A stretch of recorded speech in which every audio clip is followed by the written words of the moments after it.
Hello and welcome to Mediumship Matters with me, Hannah McIntyre. How are you doing? And today we've got a Mediumship Mini with a question from Kelly. And Kelly says, "Hi Hannah, can I please ask a question, explain a feeling? I've been in touch with one of my spirit guides for a while. In this time I have actually changed for the better, with guidance and support whilst on the most empowering of journeys. I've been sensing that I was working towards something much beyond my idea of my comfort zone, which actually turned out to be better than my thought of comfort zone or the zone that people placed me upon. Well, I've been feeling the guide had started to step back, not be so strong. Now I feel as if they are not so present, maybe stepped aside. I feel they dip in and check, but that's all. Where before we'd walk side by side in situations, or maybe he'd drag me up whilst laughing. Is this my imagination of achievement or an actual true feeling? How many spirit guides do we work with, or do we always keep just gain extra? I'd like your thoughts on this, not to clarify as I know the feeling. I had heard you speak before about spirit guides new and present. I do actually feel a close bond and thank him for all his hard work and dedication to me. Without that particular guidance, I wouldn't have been shaped the way I am. Grateful. Thank you for all you do, and I hope this makes sense how I wrote it." It did, Kelly.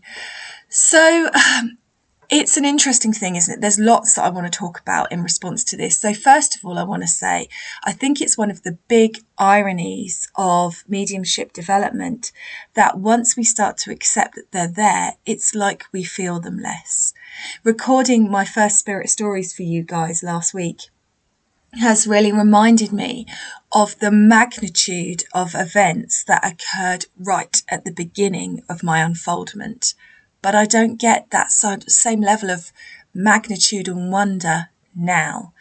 And I think that's because I don't need it the same way. I know that they are there.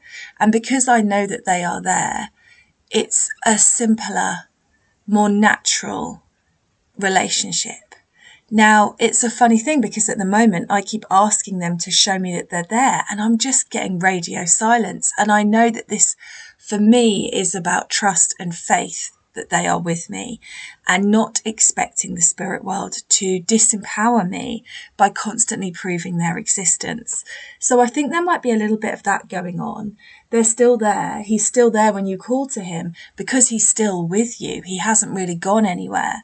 But equally, if you start to feel like you can only function or get through the trials and tribulations when he's present, if you start to feel like you can only achieve the greatness that is available to you when you feel spirit with you so strongly, that's not actually a good thing for you.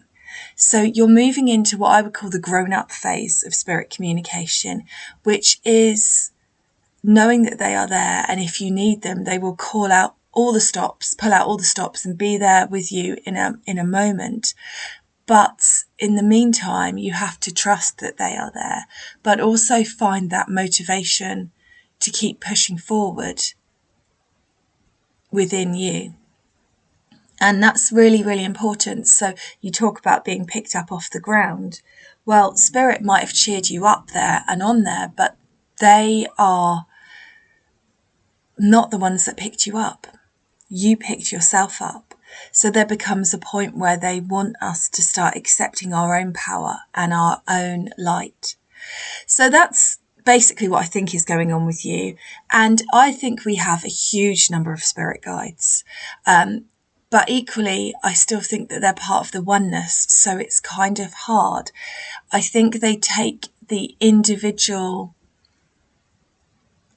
approach. They appear as individuals to us, individual form, for our own comfort, for us finding them accessible, feeling that energy with us.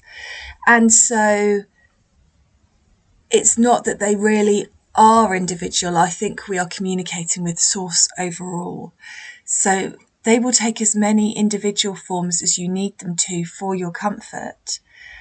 And then at a certain point, you can start communicating with them as a oneness and still receive that love and that guidance, but just not labeling it as who you know it's from. And it's a funny thing, and I think it's okay to be human with it.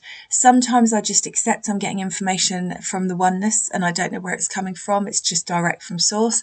And sometimes I want the relationship that I receive when it is my guide that I know. So I will still call Marani in for that love if I need to, although less and less as I develop and I'm connected to it. But the presence of spirit with me is always there, but it has definitely got gentler the more that I've progressed, which you'd think it would be the reverse, you'd think it would get stronger, but I think because there's less resistance in me and the blend is always there to a certain extent, you don't get that sort of differentiating feel when spirits step forward because you're always communicating with them. I hope this answers your question, and thank you very much for getting involved.